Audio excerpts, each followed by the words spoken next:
সরস্বতী পূজা মানেই হলো বাঙালির কাছে ভ্যালেন্টাইন ডে, কিন্তু এমনই পড়া কপাল যে এই দিনেও ভ্যালেন্টাইনের সাথে না বেরোইছিলাম বন্ধুগুলোকে। কারণ কি জানো? কারণ আমার তো ভ্যালেন্টাইনই নাই গাইস। ভ্যালেন্টাইন নাই তো কি হয়েছে, কয়েকটা বন্ধু তো আছে, তাগুলো গায়ে বেড়ায় পড়েছি এদিক সেদিক একটু ঘোরানোর জন্য আর একটু খাওয়া দাওয়া করণের জন্য। তাহলে চলো ভিডিওটা একেবারে প্রথম দিয়ে শুরু করি।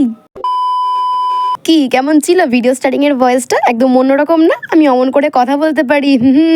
বাড়ির পুজো কমপ্লিট হওয়ার পর তাড়াতাড়ি রেডি হয়ে দুপুর থাকতে বেরিয়ে পড়েছিলাম সরস্বতী পুজোর ঘোরাঘুরি করতে। মেট্রো স্টেশনে এসে দাঁড়াতে না দাঁড়াতেই আমার দেখা হয়ে গেল স্কুলের কিছু বন্ধুদের সাথে। প্রায় অনেক মাস পর ওদের সাথে দেখা হয়েছিল, বেশ ভালোই লেগেছিল। একটা ছোটখাটো মিট আপও হয়ে গেল বলতে পারো। বেশ অনেকক্ষণ অপেক্ষা করার পর দেখি রাজশ্রী এসে হাতে করে আবার একটা ফুলও এনেছে, তাও আবার সেটা নাকি আমার জন্য।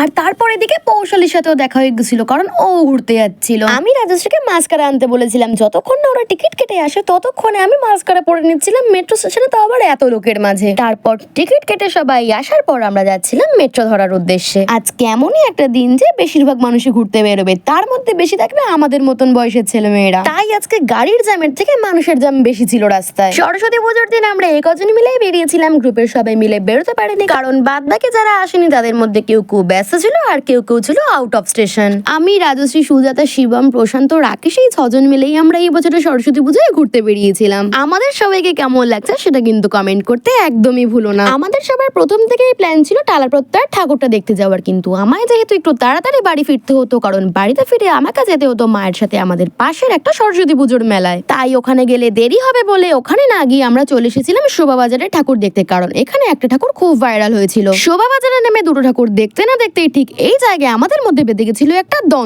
দ্বন্দ্বটা ছিল সরস্বতী ঠাকুরের কটা হাত সেটা নিয়ে। কারণ আমরা যে দুটো ঠাকুর দেখেছি সেই দুটো ঠাকুরের মধ্যে প্রথম ঠাকুরটা ছিল 4টে হাত আর দ্বিতীয় ঠাকুরটা ছিল 2টো হাত। এই ছোট্ট একটা ব্যাপার নিয়ে আমরা 6 জন বাচ্চাদের মতন ঝামেলা করছিলাম। এ বলছিল ও ঠিক, সে বলছিল সে ঠিক। যাই হোক, ঝামেলা দ্বন্দ্ব করার পর আমরা ফাইনালি চলে এসেছিলাম এই ভাইরাল ঠাকুরটা দেখার জন্য। খুব মিনিংফুল ঠাকুরটা, মানে থিমটার একটা বড্ড সুন্দর মিনিং আছে। আর এই দেখে ঠাকুর দেখার পর আমাদের রাজশ্রী খুব মন ভরে ঠাকুরকে প্রণাম করে নিচ্ছে। তারপর চোখ খোলার পর যেই দেখলো আমি ভিডিও করছি, আর তখন বলছে দূর ব্যাং, ভাল লাগে না কিন্তু, কেন ভিডিও করছিস? তো যাই হোক, ঝামেলা দ্বন্দ্ব করে ভাইরাল ঠাকুর দেখে আমরা তারপর আরো কয়েকটা ঠাকুর দেখে নিচ্ছিলাম, যেগুলো কিনা খুব সুন্দর ছিল।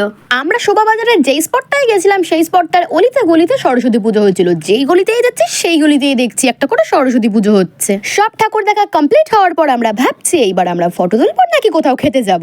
এই কনফিউশনের মধ্যে আমরা ফটো তোলাটাকেই চুজ করেছিলাম, কারণ তখনও যদি ফটো না তুলতাম তার কিছুক্ষণ পরেই আলো চলে যেত আর আমাদের ফটো তোলাটাও হতো না। আর এই দিকে আমরা 3 জন অ্যাস্থেটিক শাড়ি পরে যদি অ্যাস্থেটিক ফটোই না তুলতে পারলাম, তাহলে আর সরস্বতী পুজোয় কি বা করলাম। তাই যেমন বলা তেমন কাজ, আমাদের মধ্যে থাকা কাপলদের দিয়েই আমরা এই বছরের সরস্বতী পুজোর ফটো সেশন স্টার্ট করেছি। আর ওইদিকে ওরা ফটো ভিডিও তুলছে, যার ক্যামেরাম্যান হলো প্রশান্ত, আর এইদিকে আমি ওদের ব্যাগ ধরে দাঁড়িয়ে আছি। আর অন্যদিকে রাজশ্রী আমার ব্লগের প্রথম থেকে প্রত্যেকটা ভিডিও ক্লিপ ওর নিজের ভিডিও মনে করে তুলে দিচ্ছে। তারপর প্রায় 1 ঘন্টা ধরে ফটো তুলে আমাদের পেয়ে গেছিল খুব জোরে খিদে। তাই জন্য আমরা ভাবছি এবার কোথা থেকে কি খাওয়া যায়। এটা ভাবতেই আমরা হাঁটতে চলে এসেছিলাম একটা স্ট্রিট ফুড জোনে, যেখানে এসে আমরা প্রথমে খেয়ে নিয়েছিলাম ফুচকা। আমাদের মধ্যে আমি আর শিবম সব থেকে ফুচকা খেতে ভালোবাসি, আর অন্যদিকে রাজশ্রী আর সুজাতা মেয়ে হয়েও ফুচকা খেতে একদম পছন্দ করে না। তাই জন্য দেখো এইদিকে আমরা 4 জন ফুচকা খাওয়ার লাইন দিয়েছি, আর ওইদিকে ওরা 2 জন একা দাঁড়িয়েছিল, কারণ ওরা ফুচকা খাবে না। যেই ডাক দিয়েছে প্রথমে সুজাতা আর তারপর রাজশ্রী সুর করে চলে এসেছে। শুধু আসেইনি, 2-1টা ফুচকাও খেয়েছিল সুজাতা শিবমের কথায়, কিন্তু রাজশ্রী সে তো খেলোই না।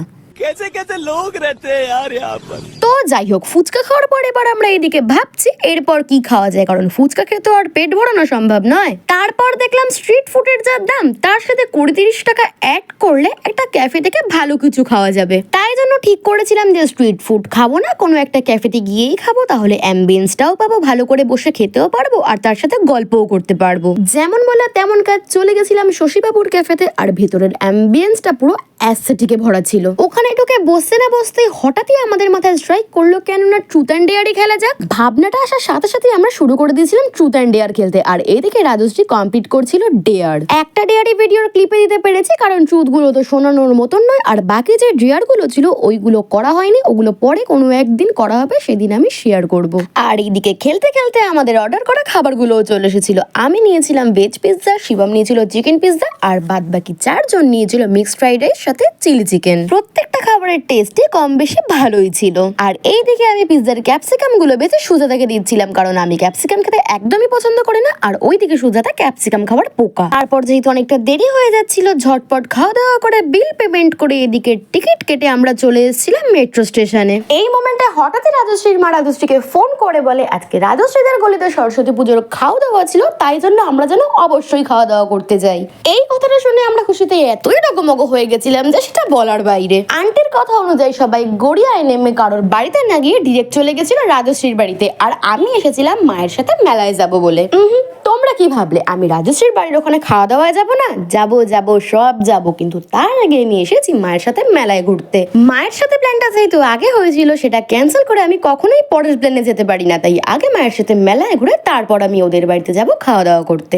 মা রেডি ছিল, তাই বাড়িতে এসে ঝটপট করে বেরিয়ে গেছিলাম মেলায় যাওয়ার জন্য। আমাদের বাড়ি থেকে 5 মিনিট ডিস্টেন্সে এই ত্রিপুর সুন্দরী মন্দিরের এখানে প্রত্যেক বছর সরস্বতী পুজোর দিন মেলা বসে, আর খুব ভিড়ও হয়। কিছুটা মেলা ঘুরতে না ঘুরতেই আমার দেখা হয়ে গেছিল একটা বন্ধুর সাথে। তারপর আমরা 3 জন মিলেই ঘোরাঘুরি করছিলাম আর চলে এসেছিলাম একটা ভেলপুরি পাপড়ি চাটের দোকানে। ওখানে 3 জনের জন্য 2 প্লেট পাপড়ি চাট নিয়েছিলাম, কারণ রাজশ্রীর বাড়িতে গিয়েও আমাকে খেতে হবে, তাই পেট ফাঁকা রাখতে হবে। আর এইদিকে মায়ের সাথে মেলায় এসেছি, কিছু না খেলে হয়, তাই জন্য এখানেও খেতে হবে। মেলায় ঘুরে একটু কিছু খাওয়া দাওয়া করে ওই 9:30টার দিকে রাজশ্রীর বাড়ি যাওয়ার জন্য বেরিয়েছিলাম। আমার সাথে মাও যাবে হুট করে প্ল্যান হলো, আর এইদিকে রাকেশ আর শিবম রাজশ্রীর বাড়ি থেকে আমাদের দুজনকে নিতে এসেছিল। গিয়ে পৌঁছতে না পৌঁছতে দেখে বেশ কিছুজন খেতে বসে গেছে, কারণ যথেষ্ট রাতও হয়েছে। আর এইদিকে আমাদের আঙ্কেল লুচি ভাজছে। তারপর রাজশ্রীর বাড়িতে ঢুকে দেখে এরা 3 জন কি নিয়ে একটা হেদাচ্ছে, আমিও গিয়ে যুক্ত হয়ে হেঁচাতে শুরু করে দিয়েছিলাম। বেশ কিছুক্ষণ কথা বলার পর বেরিয়েছিলাম ঠাকুর দর্শন করতে। এই যে এটা হলো ওদের গলির মা সরস্বতী, আর এইখানে একই সাথে রাজশ্রী ওর ঘরের মা সরস্বতীকেও রেখে দিয়েছিল। তারপর আমরা আর বেশি দেরি না করে বসে পড়েছিলাম খাওয়া দাওয়া করতে। মেনুতে ছিল ফুলকো ফুলকো লুচি, ছোলার ডাল, আলুর দম, চাটনি, পাঁপড় আর পায়েস। প্রত্যেকটা খাবারের টেস্ট জাস্ট দারুণ হয়েছিল, আর রান্না করেছিল আন্টি। আন্টির রান্না মানে পুরো চুমু। খাওয়া দাওয়া করতে করতে বেশ অনেক রাত হয়ে গেছিল, তাই খেয়ে দিয়ে আর বেশিক্ষণ বসতে পারিনি। যেহেতু অনেকটা রাত হয়ে গেছিল তাই বেশ ঠান্ডাও পড়ছিল। আর এইদিকে সুজাতা ডিরেক্ট রাজশ্রীর বাড়িতে আসায় ওর কাছে কোনো গরম জামা ছিল না, তাই রাজশ্রী থেকে সোয়েটার মাফলার নিয়ে একেবারে প্যাক হয়ে গেছিল। আর তারপর আমরা সবাই বেরিয়ে পড়েছিলাম বাড়ি আসার উদ্দেশ্যে। আর আমার মা এদিকে বাইকে চড়তে যা ভয় পায় সেটা না ভিডিওতে নাই দেখালাম, কারণ বাইকে করে আসা যাওয়া করতে গিয়ে একটা বড় হিস্ট্রি হয়ে গেছে।